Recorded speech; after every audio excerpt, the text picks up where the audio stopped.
그리스도인들이 가지고 있는 축복 가운데 하나는 슬플 때나 또는 즐거울 때든지 심지어는 죽음 앞에서도 찬송을 부를 수 있다는 것입니다. 힘들고 괴롭고 슬플 때 찬송을 부르는 사람은 내 인생이 하나님의 손에 있으니 하나님의 기쁘신 뜻대로 되기를 원하나이다 라는 신앙 고백이 있는 사람일 것이고요. 죽음 앞에서도 찬송을 부를 수 있는 것은 내게 영생의 소망이 있음을 나는 믿기 때문입니다 라는 사실 때문에 찬송 부를 수가 있는 거죠.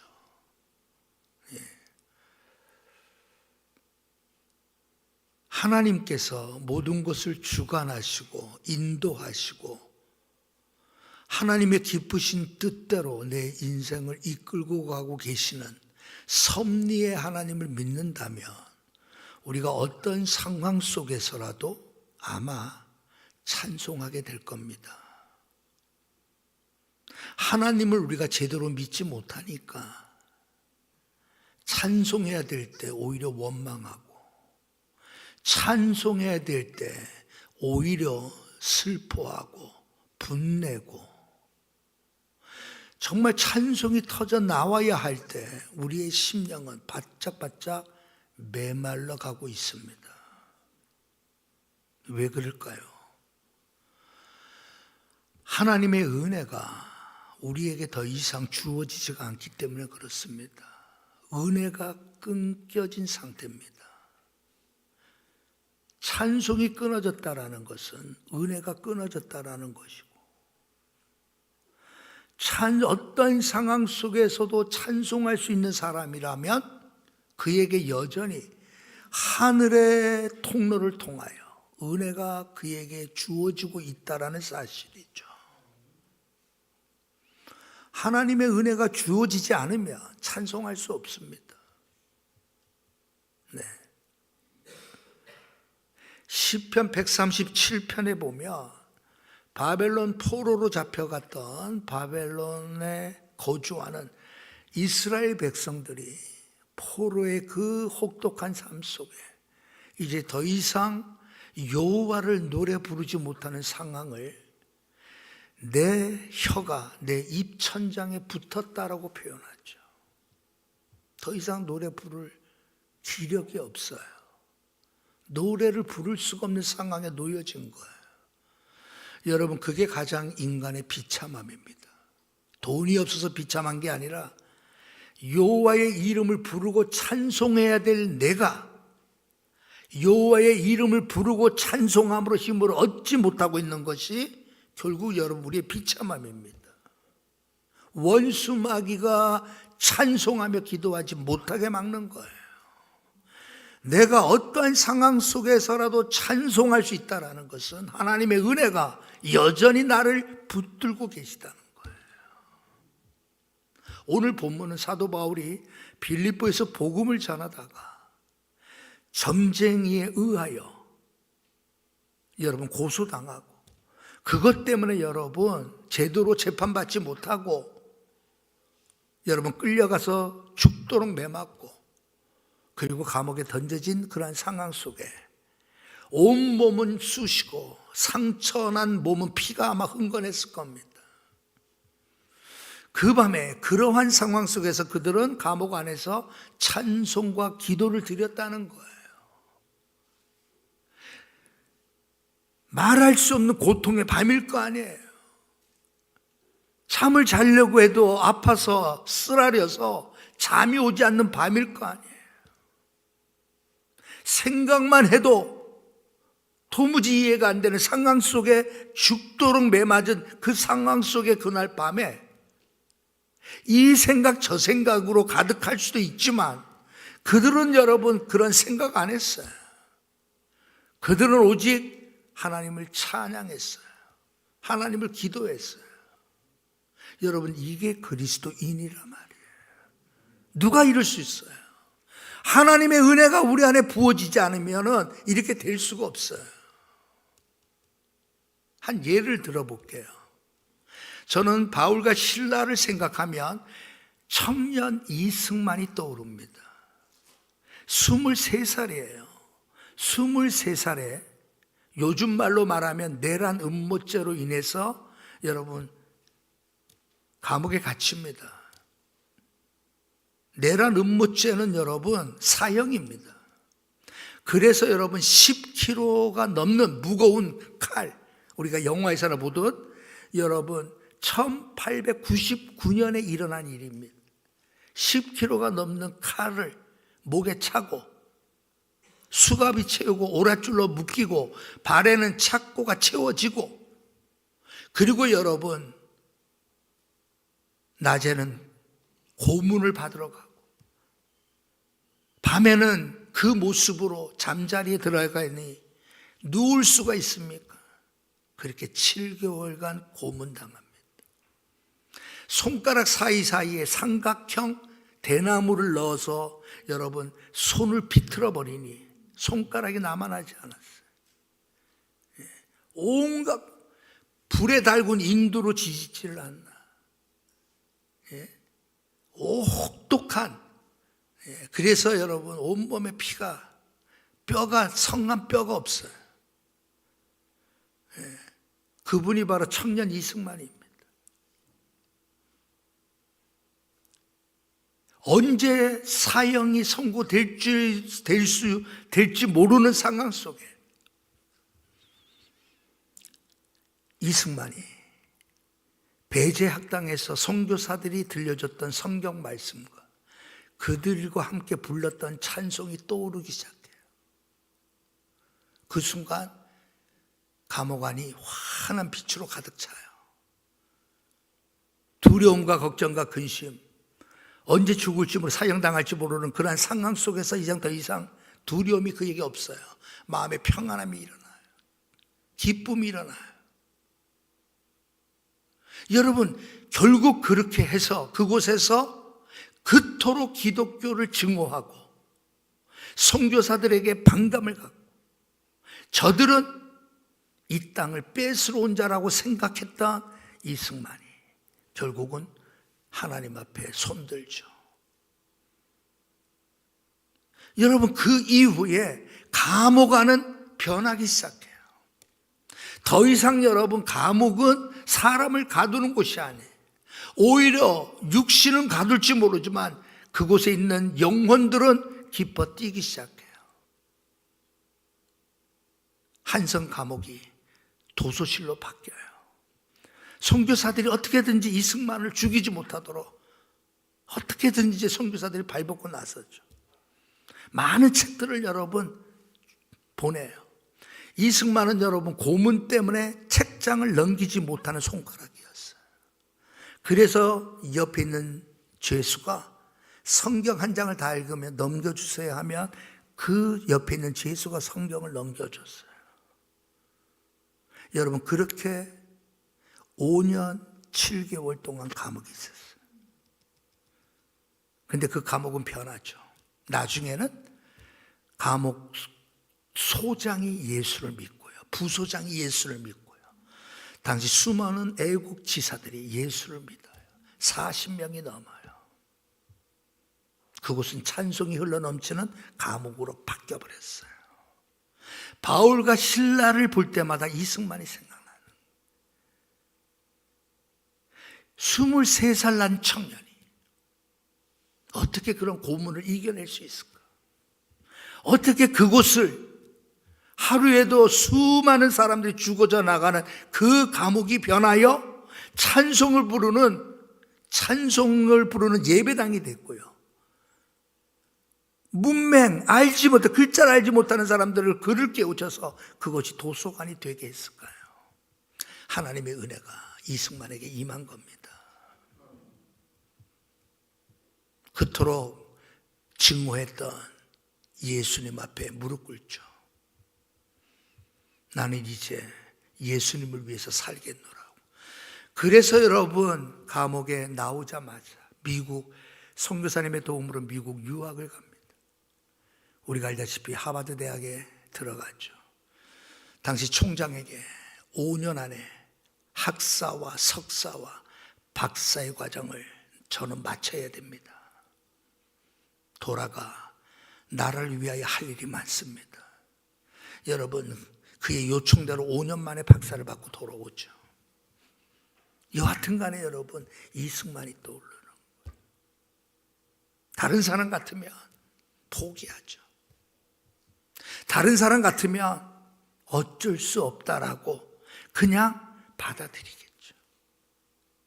그러나 이승만은 여러분, 그 상황 속에서 고문을 이겨냈고, 그 상황 속에서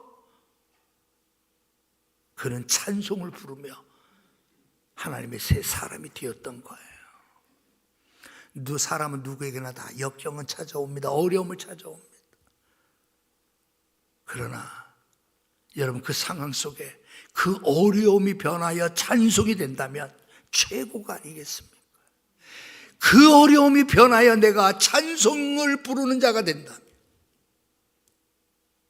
내 이 고통, 내 이 쓰라림, 내 이 억울함, 내 이 원함, 내 이 분통, 여러분, 이게 변하여 찬송이 될 수만 있다면 그는 분명 하나님의 사람이고 하나님이 쓰실 사람이고 하나님 앞에 축복받은 사람임은 분명합니다.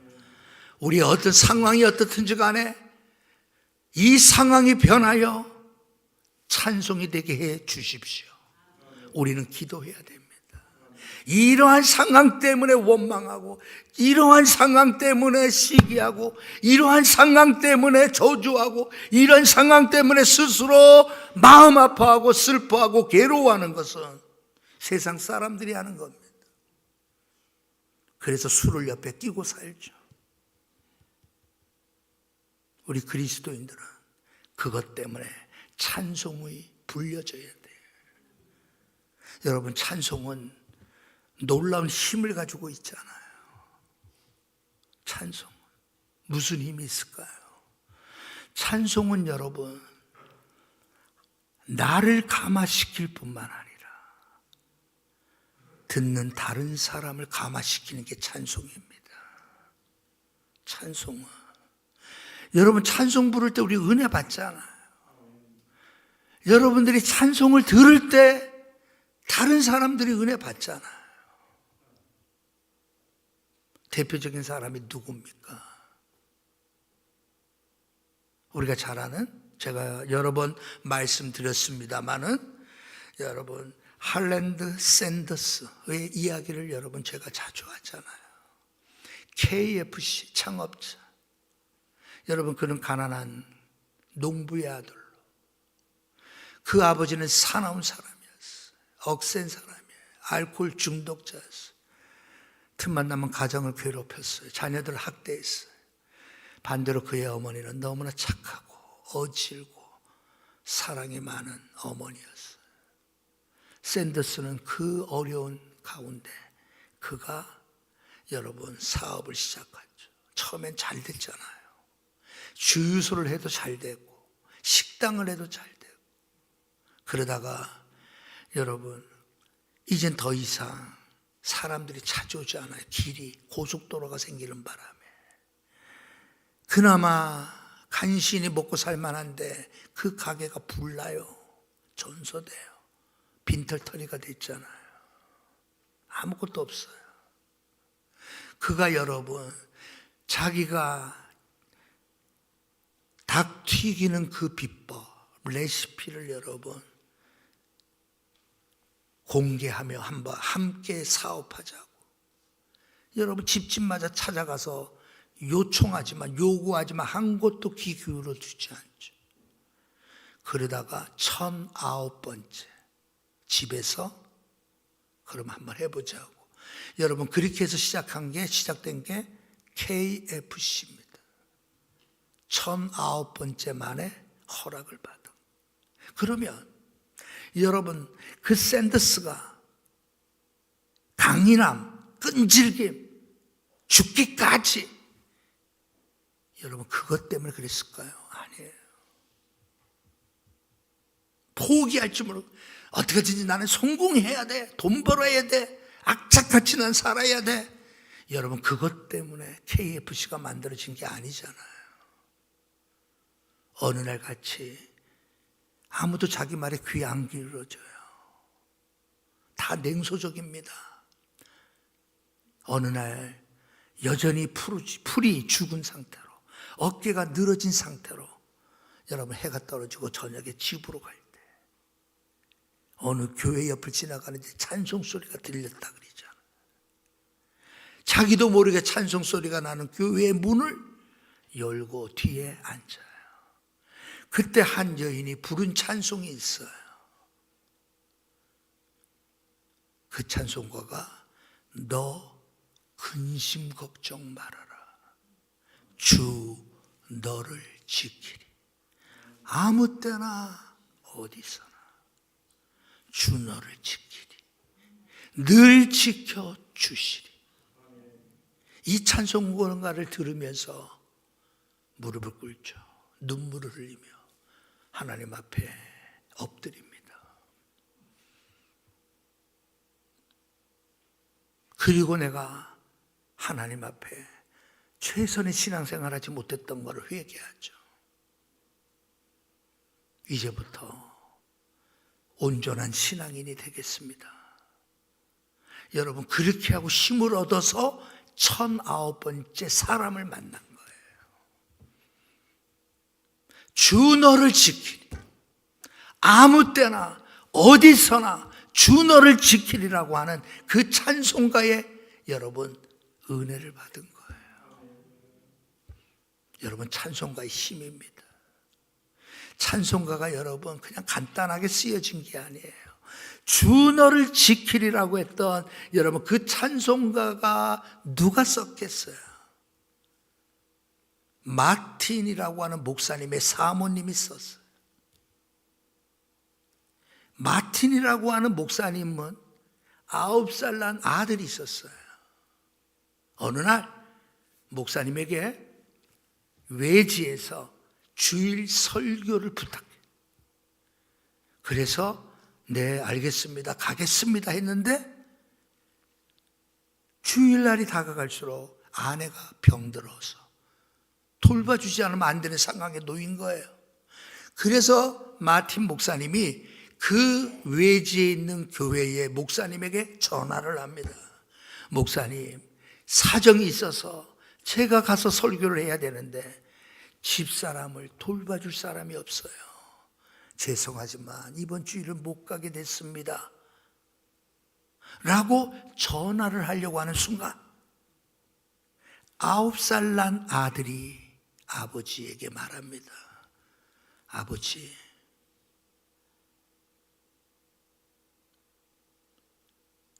아버지가 설교를 하려 가신다면, 그게 아버지 하나님의 뜻이라면, 하나님의 뜻이 아버지가 그곳에서 설교를 하셔야 한다면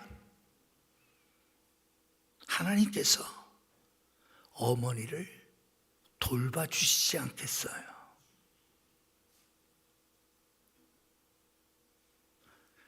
그 말을 들은 9살 난 아들의 말을 들은 아버지가 그래. 그래서 설교하러 떠났어요. 그 말을 들은 어머니가 9살 난 아들이 아버지가 설교하러 가시는 것이 아버지 하나님의 뜻이라면 하나님께서 엄마를 돌봐주지 않겠어요? 그 말에 엄마가 감동이 돼서 지은 시가 뭐예요? 주 너를 지키리예요. 주 너를 지키리. 돌봐줄 사람이 없어도 누가 지킨다는 거예요? 9살 난 아들은 하나님께서 돌보아 주시고 지켜주시지 않겠냐? 넣었을 것 모든 것 아시는 하나님께서 지켜주시지 않겠느냐는 거잖아요. 찬송가는 다 사연이 있습니다. 구원의 은혜가 너무 귀해서 그래서 구원에 관한 찬송수를 쓴 거예요. 늘 돌봐주시고 지켜주시는 하나님의 손길이 믿어지고 체험되었기 때문에 아무 걱정하지 마라. 그래서 이 찬송 쓴 거예요. 오늘 우리가 불렀던 주 안에 있는 나에게 딴 근심이 있으랴. 십자가 밑에 나아가 내 짐을 풀었네. 우리가 너무나 즐겨 부르는 찬송이잖아요. 여러분, 이 찬송가도 여러분 지어진 배경은 여러분 이 찬송도 참회하면서 쓴 찬송이에요. 예? 주 안에 있는 나에게 딴 근심이 있으랴. 이전에는 뭐 했다는 거예요? 딴 근심 했다라는 거예요. 그 두려움이 변하여 내 기도가 되었지만 이전에는 그 두려움 때문에 기도가 안 됐다니까요. 원망했다니까요. 불평했다니까요. 히윗 여사가 1898년도에 지은 찬송 시니까 1898년 불량 청소년들, 미국에서 불량 청소년들을 선도하고 여러분 주의 사랑으로 그들을 품으며 바른 길로 가게 하는 그 사역을 했던 사람이에요. 여성분이죠. 히윗 여사가. 그런데 그렇게 돌봐주고 사랑으로 베풀어 주려고 했던 그 불량 청소년이 오히려 공격을 가한 거예요. 슬레이트로 여러분 공격을 해서 허리를 다쳐서 자그마치 7개월 동안 병원에 입원하게 됩니다. 7개월 동안. 처음에는 여러분 주님 고쳐주세요 하고 그냥 시작했지만 하루 이틀, 한 달, 두 달, 7개월 동안이나 되다 보니 마음속에 뭐가 일어나요? 하나님에 대한 원망이 일어난 거예요. 나에게 일어난 이 사건 자체가 너무나 짜증스러운 거예요. 주님을 위하여, 복음을 위하여, 불량 청소년들을 주께로 인도하기 위하여 내 삶을 드리려고 했던 자신에 대해서 미워지기 시작한 거예요. 그런데 그 병원에 들어와 청소하는 아줌마, 흑인 아줌마, 항상 웃는 거야. 항상 흥얼대는 거야. 그래서 여러분 이 히윗 여사가 그 흑인 청소부 아줌마에게 물어보죠. 아주머니는 뭐가 좋아서 그렇게 날마다 웃으시고 찬송합니까? 라고 말해요. 그때 그 청소부가 말한 것 아시죠? 주님께서 모든 형편과 사정이 찬송으로 변할 수 있는 힘을 주셨으니 즐거울 수밖에요. 예?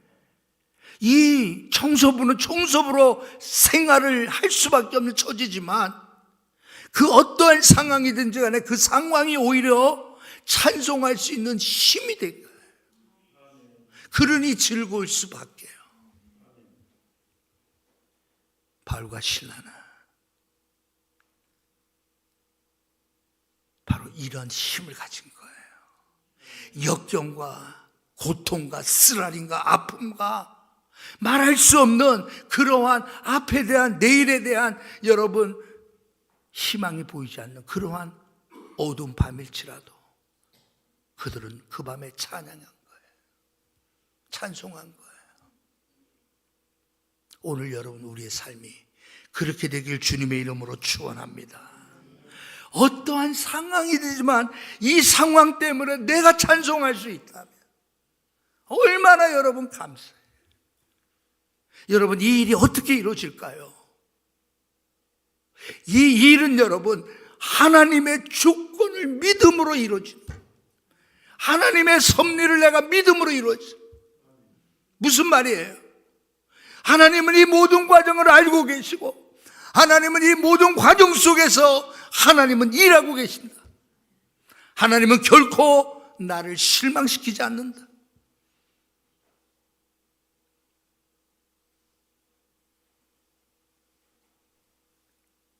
이승만 청년이 성경을 통하여 감옥 안에서 배웠던 내용이 그거예요. 하나님의 주권에 대하여 배우게 돼요. 하나님의 섭리를 여러분 알게 돼요. 사도 바울과 실라는 자신들이 당한 이 상황이 여러분 그냥 우연히 일어난 일로 생각하지 않아요. 그리고 이렇게 된 이 상황이 결국 나에게 또는 주님의 일에 여러분 나쁜 이 결과를 미치리라 생각하지 않아요. 이 모든 것을 아빠여 선을 이루시는 하나님을 그들은 알았기 때문에 그래요. 그래서 찬송이 터져나옵니다. 그렇다면 여러분, 우리가 이 찬송이 우리 안에 터져나오기 위해서 우리는 찬송을 배워야 됩니다. 잘 부르는 게 문제가 아니라 찬송가의 가사 하나하나는 그들의 기도예요. 그들의 신앙의 고백이에요. 찬송가 가사 하나하나의 의미를 우리가 늘 바라봐야 돼요. 그리고 그 찬송이 나의 찬송이 돼야 돼요. 나의 찬송이 돼야 돼요. 여러분, 내가 찬송을 들을 때 여러분 듣기 좋은 찬송이 아니라, 감미로운 찬송이 아니라 내게 은혜가 되고 힘이 되고 내게 도전이 되고 내게 영감을 주고 내게 여러분 다시 은혜로 살 수 있도록 힘이 되어지는 찬송을 여러분 우리는 만나야 돼요. 그리고 그 찬송을 불러야 돼요. 이것은 나의 찬송이라고 말할 수 있어야 돼요. 이것이 나의 찬송이다. 여러분들은 어떤 찬송이 여러분의 찬송입니까? 아, 하나님의 은혜로 있을 데 없는 자 왜 구속하여 주는지 나는 알 수 없다. 제가 즐겨 부르는 찬송이에요.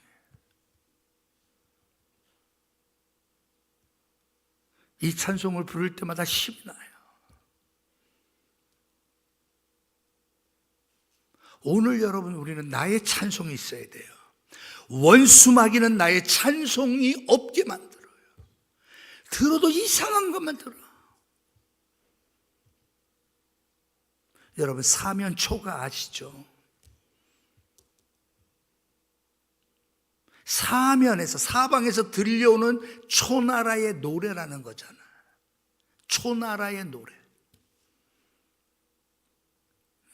뭐 자세한 얘기 안 하겠습니다만 여러분 지금 포위에 갇혀 있어요. 항우가.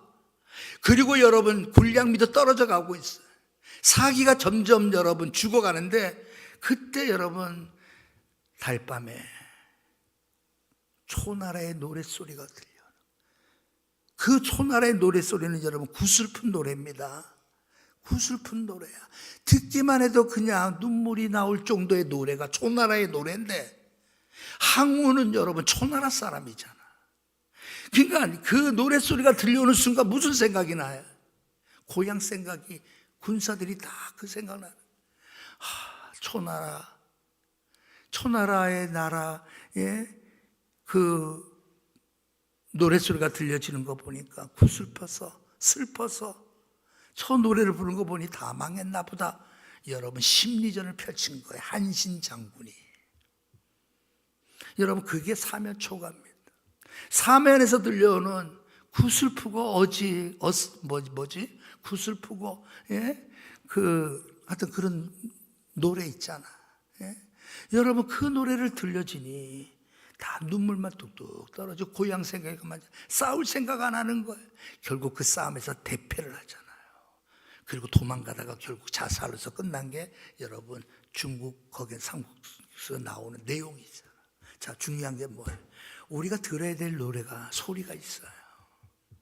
우리는 여러분 찬송가를 제대로 들어야 돼. 요번에 밑에서 우리 공사하는데 목사님 제가 이거 하는데 방해가 안 된다면 좀 음악을 틀어놓고 공사를 하면 안 될까요? 그러더라고요. 바닥 장판 깔고 도배하고 하는 사람. 그러시라고 그랬더니 여러분 복음성가를 틀어놓고 하더라고요. 복음성가를 틀어놓고. 그래서 내가 마음속에 참 그렇잖아요 여러분. 팝송을 틀어놓고 하든지 뭐 어저께 결혼식에도 뭐 축가가 막 랩으로 막 하더구만 막 그래. 무슨 말인지 모르겠어. 뭐 하는데 자기네들은 좋대. 난 하나도 몰라. 여러분 그거 틀어놓고 공사해봐. 머리만 헷갈리지. 근데 복음성가 틀어놓고 여러분 공사를 하는 거예요. 막 얼마나 기분 좋은지 몰라. 여러분 우리 믿음의 사람은 들어야 될 노래를 들어야 돼. 예? 노래. 예? 사랑은 예? 이별의 눈물인가 뭔가. 예? 유정희 학생 보러 내가 오늘 2부 때 내가 좀 우리 성도들에게 실감나는 노래, 세상 노래 뭐가 있을까 나 가르쳐주라 했더니 목사님 저 오늘 2부에 출근해야 돼서요. 죄송합니다. 가버렸어. 그래서 내가 뭘 불러야 될지 몰라. 예? 내가 아는 거는 여러분 저 푸른 초원이 그림 같은 집을 짓고 님과 함께 뭐 어쩌고저쩌고 있잖아. 여러분 그런 노래 부르면 무슨 영감이 떠오르고 다시 하나님 앞에 내가 충성해야 되겠다.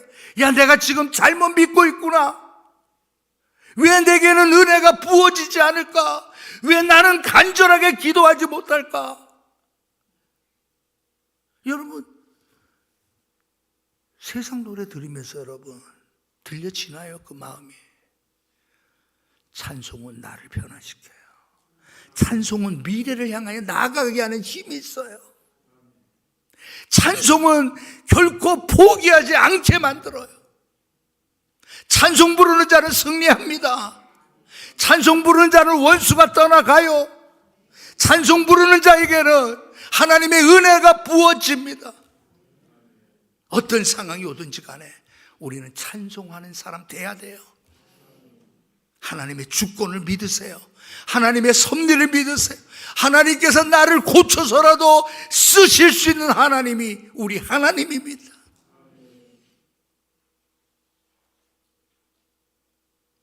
하나님의 은혜로 이 쓸데없는 자 왜 구속하여 주는지 나는 알 수 없다.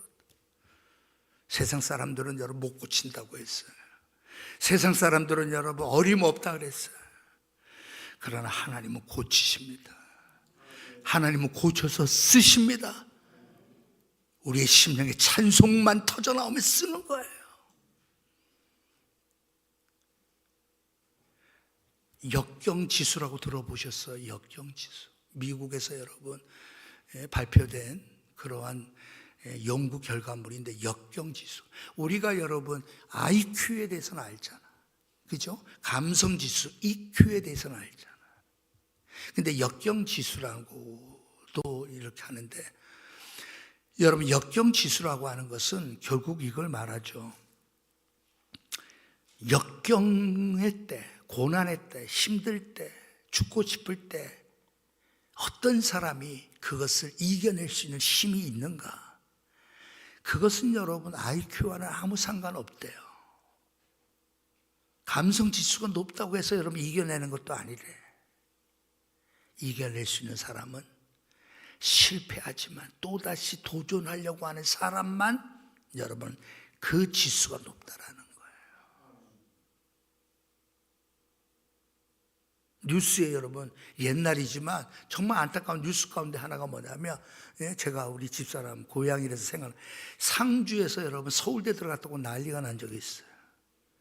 잔치벌레치 시골에서 서울대 졸업했어요. 동네 사람들과 부모님은 다 서울대 나왔으니 이제 좋은 직장 가겠거니 다 했는데 이 친구가 시험만 보면 잘 안 돼. 그것도 여러분 1년도 안 돼요. 졸업한 지 1년간 여러분 버티지도 못했어. 6개월도 안 돼서 여러분 극단적 선택을 했어요. 왜? 사람들은 다 내가 서울대 나오면 좋은 직장 가는 줄 알았더니 막상 좋은 직장 못 갔다고. 스스로 여러분 역경지수가 뭐예요? 서울대 들어갈 정도의 머리를 가졌지만 역경지수는 여러분 한참 낮은 거예요. 찬송은 우리를 역경지수를 높여줍니다. 찬송하면 여러분 원수막이 떠나갑니다. 찬송 부를 때 여러분 제일 좋은 게 뭔지 알아요? 우리의 심령의 치료가 일어납니다. 그래서 우울증에 제일 좋은 약이 뭐예요? 찬송가입니다. 찬송가입니다. 찬송 불러야 돼. 우리 힘차게 불러야 돼. 예? 오늘도 여러분 어떤 상황 속에서 여러분 나는 찬송을 부를 거라고 결심하십시오. 원망 대신 찬송을 선택하셔요. 원망 대신 찬송을 선택해야 돼. 그 인생이 복된 인생입니다. 하나님이 사용하셔요. 하나님이 고쳐서라도 사용하셔요.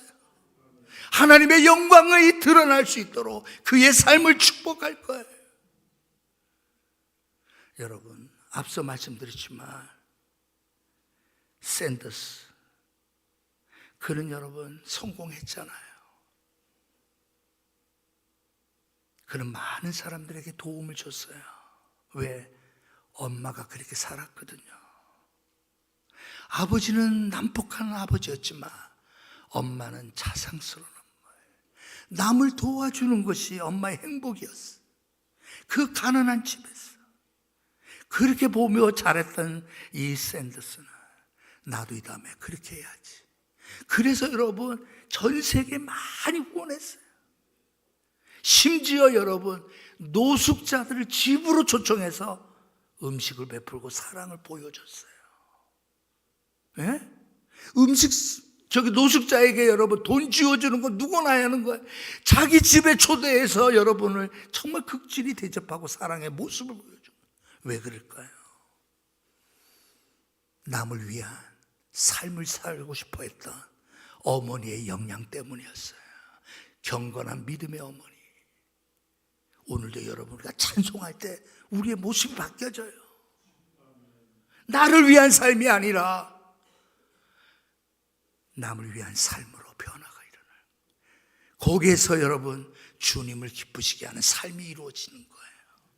우리 모두 찬송에 놀라운 은혜가 임하기를 주님의 이름으로 축원합니다. 하나님 아버지,